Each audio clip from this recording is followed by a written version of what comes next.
would like to talk a little bit about what is considered a natural product and what isn't considered a natural product. I used to have a job where I was a cosmetic formulation chemist, which means I made products for very well-known brands. I'm not going to name their names because I don't think that's appropriate, but there is a lot in the beauty industry that just doesn't sit well with me. Number one being, if I, as somebody who is formulating, needed to put on gloves and a lab coat and a mask and goggles just so I could touch a certain ingredient, I don't think that should be going into your product. I don't think it should be going into your lotion or your shampoo or anything like that, especially not a lotion where it's going to have some sort of absorbing properties into your own systems. So let's talk about how to read an ingredient label. I think most of you should already know this, but if you read an ingredient label, the first listed ingredient is the one that is in there at the highest level, and the last ingredient is one that is in there at the lowest level.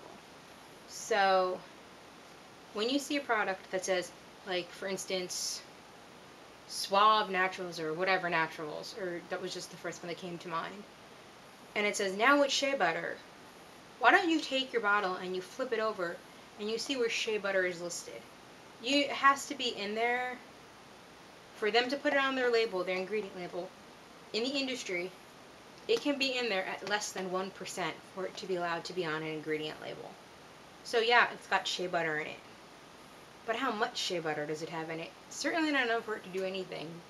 So why don't you do yourself a favor and go buy yourself some actual 100% pure shea butter if you want shea butter. There are a few ingredients that you should just try to avoid at all costs. One of them being parabens. Parabens are a preservative system, and they're a carcinogen.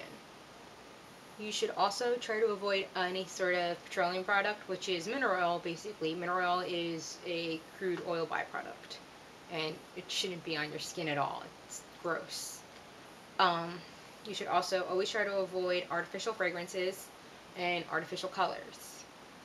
They shouldn't be in products. If you want something that smells like strawberries, get it from an actual strawberry. You should try to avoid triclosan. It's usually in your antibiotics, antibacterial products, like your antibacterial hand washes and stuff. You should also try to always avoid any sort of the SLS, your sodium lauryl sulfate, sodium lauryl sulfates. They have a bunch of different variations of that. That's no good for you at all. Salicylic acid, which is normally in your acne medicines, is a derivative from willow bark. So you could just go to a store and purchase some willow bark, and it should pretty much do the same thing. I use this on my face, but I can't use salicylic acid. It's too harsh. This is fine for my skin. If you would like to know how good your products are, there are a couple websites that you could go to that you could type your product in, your name brand of the product in, and what you're using from that specific brand, and it'll tell you how good the ingredients are, how good the actual company is too. For instance, certain companies that are natural, because there's a lot of greenwashing going on in the industry right now. It'll tell you how good the company is, if it's a company that actually maintains like good records and does everything it says it does and is actually green, because there are just a lot of companies that you think are good, but they're not. Just because something says it's natural doesn't mean it actually is. There needs to be a little bit more education, I think. Or not education exactly, but there needs to be more awareness of from consumers, what they're actually purchasing, and stop having so much trust in, oh, it says this on the bottle, just so, okay, I can have it. Because there's so much crap in your products.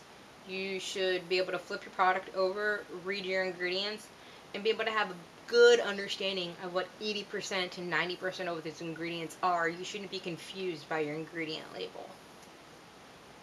If you have any questions about cosmetic ingredients, mainly, body washes, surfactant systems, that's your body washes, your shampoos. If you have any questions about emulsions, which are, your conditioners, your body butters, your body lotions, you could ask me down below and I might be able to help you. I'll also link to the 2 sites that I like to use to not test, but see what products I'm buying, if they're good products or not. I do tend to make a lot of my own products myself at my home. I make my own lotion bars, I make my own lotion, I make my own sugar scrubs, just because I know what's in products out there, and people, you shouldn't be putting some of this stuff on your skin. You just really shouldn't. It's damaging your skin, it's aging you, it's probably getting into your systems and giving you cancer. Also, you should try to reevaluate if a product is actually making an improvement, or is it tricking you into thinking it's making an improvement. For example, detergents have something in them called optical brighteners. Optical brighteners are the things that say make whites look whiter, colors appear brighter. They look whiter and they are appearing brighter, but they're not actually whiter and they're not actually brighter. Does that make sense? It's reacting with like UV light to make it look a certain way when it's in reality not actually that way. Your eyes are tricked into thinking they are. So if you're using a product and you're like, oh my goodness, my hair feels so smooth, does your hair really feel smooth, or is it actually smooth? So try to think about stuff like that, like, oh, my skin feels great. Like baby oil, for example, like a mineral oil product, which is baby oil. You put it on your skin, you're like, oh wow, my skin feels really, really like smooth, really, really great.